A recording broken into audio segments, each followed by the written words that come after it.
going on, man? What's up, dude? Oh, thanks. Yeah. Thanks. Long time no see. Yeah.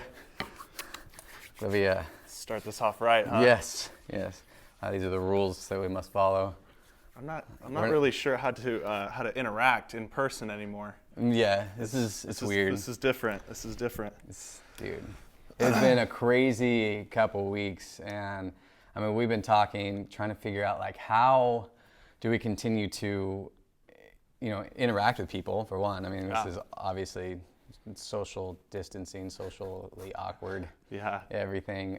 Yeah, we honestly, we just want to be able to continue to connect with you guys, connect with families, with just provide an opportunity for you guys to continue in your faith, continue meeting in groups or however that looks, smaller groups or family groups, whatever that looks like for you guys. We want to be able to provide some content so that you guys can not just take a break from church. Right. Because they're all playing Fortnite. That's it, man. Yeah. Another thing too is don't feel like we're gone or that you can't text us or you can't reach out to us. Obviously we want to reach out, and there's so many students that where do you even start? So right. Feel free to reach out to us, reach out to your small group leader. They are all probably more available than normal to answer your questions. Everyone has time is what he's saying. Yes. People have time right now. But the thing is everyone's busy not being busy. Exactly. I started doing home projects at my house. I'm painting random things that probably didn't need to be painted. I play the flute now. Oh. So check me out. I'm just kidding.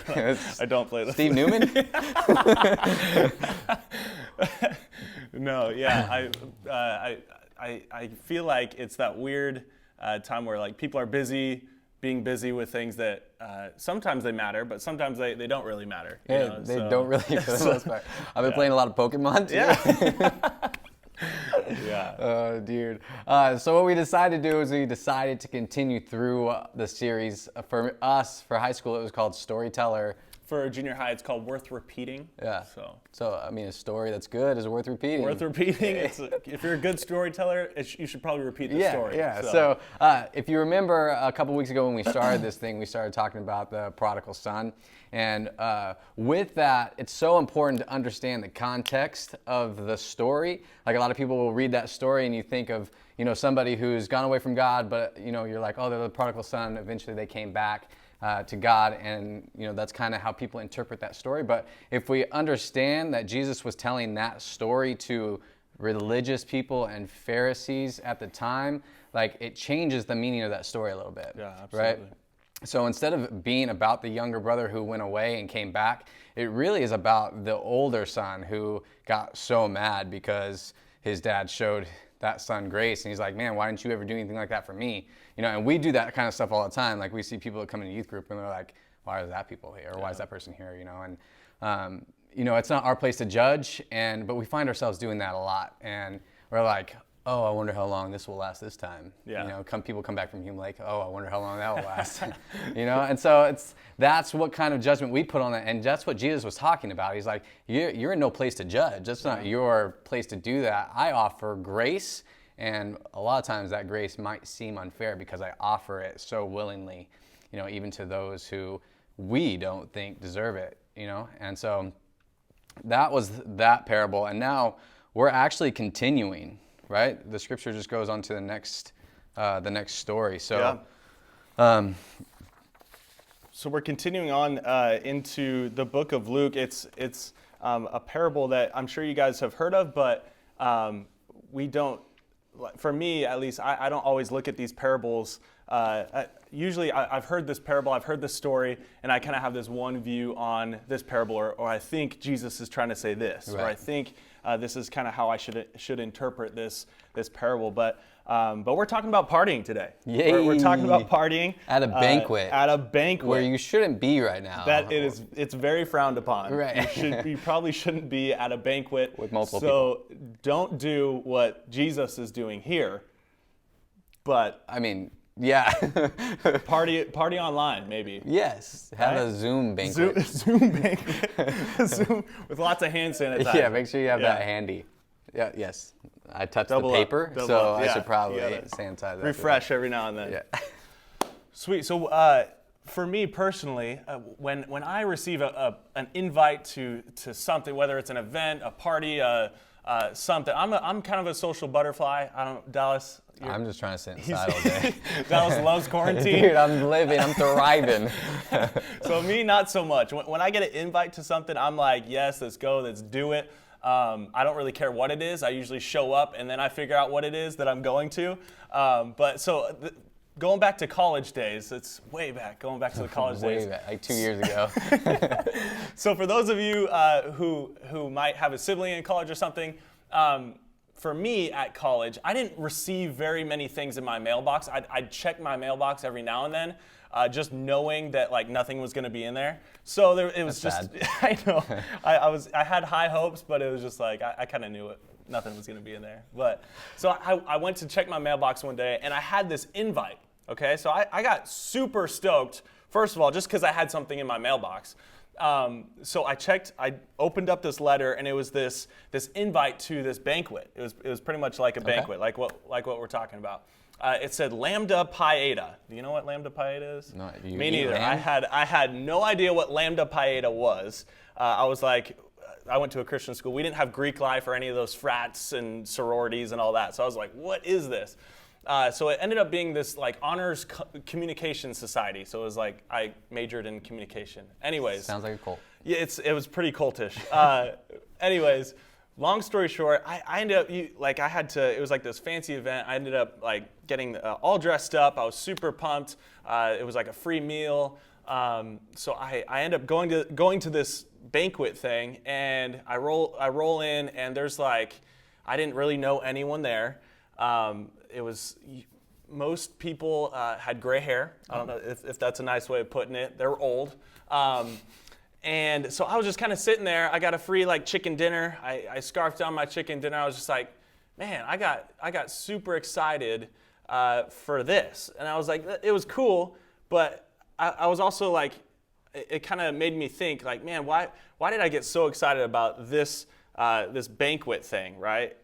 It was pretty much because the invite. I was gonna say it's normally just an invite. The fact that you get invited to a party is legit. I got more excited about the invite, right? Yeah. Than the event itself wasn't anything super special, but I got the invite, and the fact that I got that invite, it meant the world to me at that time. So that's what we're gonna take a look at, basically a parable where we see God inviting others to His banquet. Right? And sometimes, I don't know about you, but when it comes to Christianity, I feel like if I were to be in charge of God's guest list, right? If I were to be in charge of God's guest list, and I was like, God put me in charge of, He's like, hey, you are in charge of who gets into this party. I don't know about you, but I'd be like, I'd be a bouncer. I'd be like, no one's getting in here.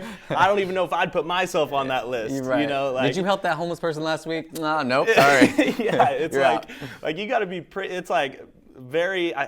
Like we feel like it would be a small list to make it onto God's. Especially if we're in charge of God's list, like we feel like our standards are going to be like high. Right, like, yeah, you gotta make absolutely. those standards super high, like only like the best of the best get into this place. Yeah. Because I'm in charge and I'm trying to impress God. Absolutely. Right? Yeah. And so obviously you're gonna make that list kind of small. And Yep.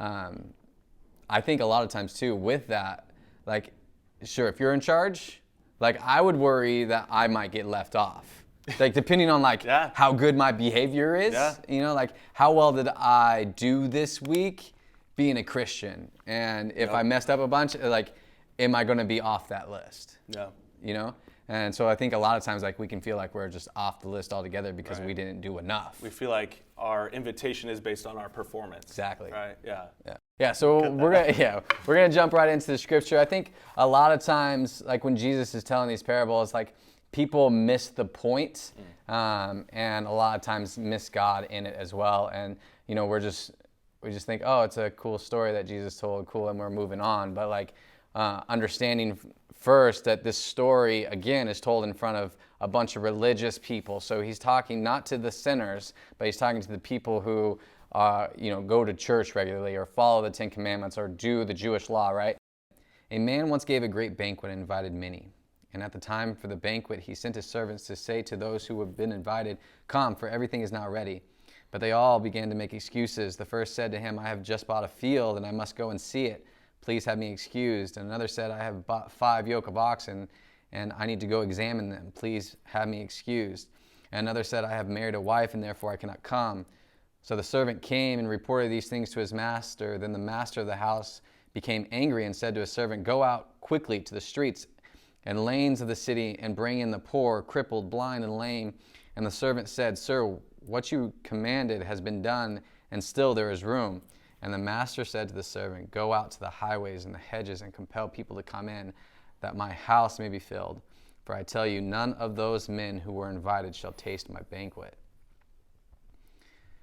So I think, first of all, like when we read that story, it's really easy for us to jump into the idea of eternity. God is preparing this great banquet for us, and he wants to invite us in, and we're all making excuses, and we're not all wanting to be a part of that. But I also think that we can interpret this as a time now. God is inviting us to a life that's abundant, right? I mean, we hear Jesus talk about that. He came so that he would give life abundantly, right? Yeah. And he's talking about life now. And I think with this banquet, it's the same thing. It's like God's preparing or has prepared a great life for us. And we make excuses and want to do our own thing. Like we have all these great plans for our life. Like I remember when I first got called into ministry, I was, I had all these dreams for my life. I knew what I wanted to do as a career, and I was going after that, and I knew what kind of life that I wanted. But I was justifying it because I was like, well, I'm still serving. I'm still at church. I'm still doing things. I'm still like, even though like I knew God was saying like, I want you to be in ministry full time, I was like, hey, that's not what he meant. I know what I want. I know what I need. I know me. And I remember it was at Hume Lake, and I was like, all right, God, whatever you want with my life, take it. My life is yours. I surrender. And those moments of surrender, like, obviously I felt a lot of weight off, because now it's like, all right, whatever happens, happens, and I got to go with it, right? And as soon as we got back from Hume that week, like the church that I was currently just part-time, just like an intern basically, opened up a full-time position. Nice. And they're like, we want you to take it. And then my other job allowed me to drop part-time to that job and keep, most of my hours really with the part-time job there. I could like pick whatever time I wanted to work. I just got to pick shifts. So like everything was just like kind of moving in a direction that, and I was like, this must be for real, dude. Yeah. Like, all right, let's go. Yeah. And, so I stopped making excuses. I could have made a ton of excuses like, oh, dude, I want to buy a house one day, or I want to do this, or I want to do this. And, but God was like, I'm preparing a banquet for you. Yeah. Would you just come? You had the invite. Right. All you have to do is show up. Yeah. That's it, dude. It's like all we have to do is show up. And a lot of times we are too afraid to do that. Like we're too afraid to live a Christian life because of, what happens if we go to that? What are people going to say if we go to that party? Yeah. Right? What if we're not attending other things that people expect us to be at? Right. Or, whatever. Like we're just continuing to make excuses and justifying at the same time. Like, oh, but I have all these important things to do. God, I'll get to you eventually, I promise. Yeah. Absolutely. So basically, you made it on God's guest list, right? You got the invite. We were already on it. Yeah. It's just the matter of taking it, like accepting it and saying and getting excited about it. Like you got excited about your invitation. I got excited about nothing, right? It was like I got so excited about this meaningless invitation to some chicken dinner banquet thing. Yeah, I think this banquet's probably a little better. I would say God's banquet's probably a little better than my chicken dinner banquet. Right. But that's the thing. We have to show up. We have to accept it, and we have to show up. Right. And it's not just like talking about showing up on Tuesday or showing up on a Sunday. Like this is like talking about showing up daily. Like how can we show up to God's banquet every day? Like asking God, like, what do you have planned for me today?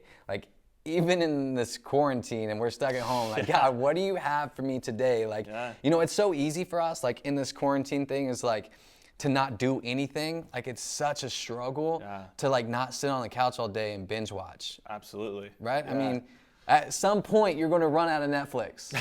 Like we're going to watch everything that's on Netflix. At some point you're going to get tired of doing these oh my gosh, I don't even know. Yeah, my wife made me do that. Yeah.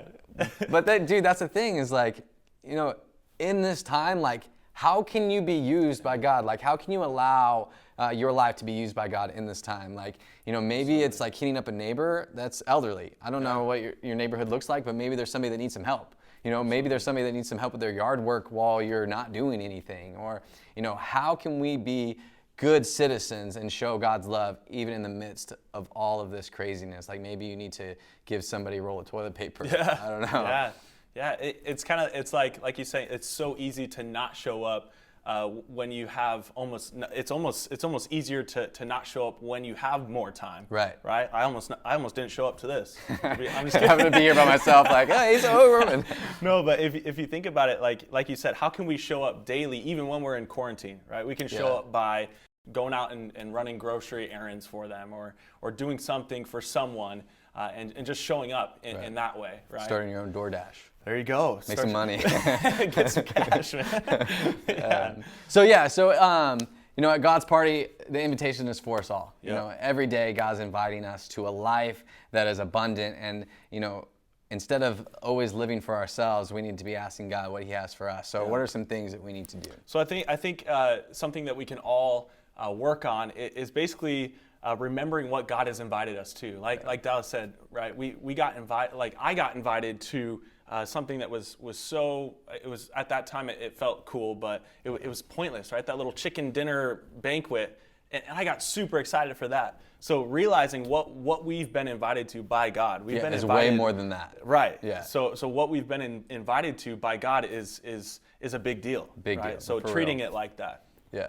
So second is basically just recognizing that the invitation isn't for a specific few, right? It's for everyone. The invitation is for everyone, regardless of your performance, regardless of what you did and didn't do. Yeah. The invitation is for everyone, and all we have to do is accept that and then show up. Yeah, right? and that goes back to our story last week of like, it's hard sometimes to recognize that His invitation's for everybody, because we're like, I don't want that person at the party. Well, he's invited? Right. She's invited? Right. Yeah. But like, that's the beauty and like the mystery and just the unfairness of grace. Yeah. You know, is that it is for everybody, regardless of what we think. Right. Like, that person shouldn't be invited, but Right. like you being the bouncer, right? Exactly. Like you saying like that person shouldn't be invited because that person did this, or that person did this, or that person didn't do this. But it's, like you said, it's not based on performance or behavior. You know, God has invited everyone regardless. And even in the story, like,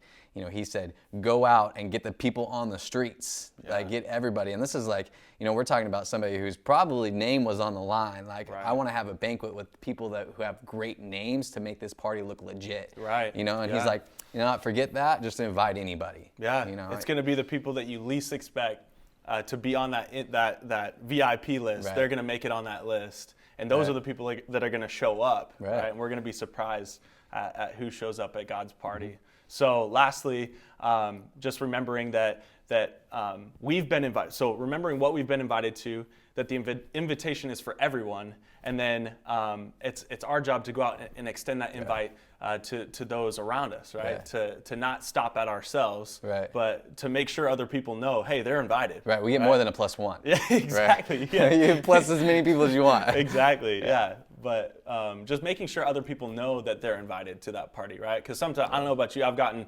an invite and maybe I don't check my mail for a little bit, right? Maybe I don't. Like your mailbox. I haven't been outside. We're in quarantine. I can't go check my mailbox. I can't go check my mailbox, man. So I don't know. Maybe reach out to someone and let them know that they're invited. So that those are, I think, some main points that we can kind of focus on as we are chugging along these different parables.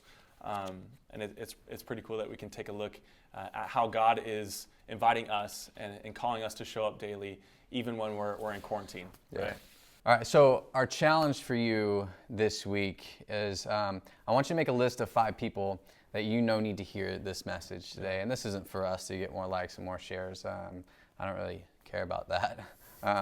But I do know that everyone needs to feel like they've been invited, you know, to this banquet that God has for us. Like, everyone has been invited to be a part, you know. Absolutely. And we need to remember that. Like, you know, there's always room for more. You know, so what if we left here remembering that was true? And what if we started to see every person, including ourselves, that way? as someone who was invited to be part of a party, as someone who only needed to show up. They didn't have to behave a certain way or do a certain thing. They just had to show up. I think it would change the way that we see God if we were to live that way. So remember, in the kingdom of God, everyone is invited, including you, and including everyone you've ever met. So let's leave here remembering that. Until next time.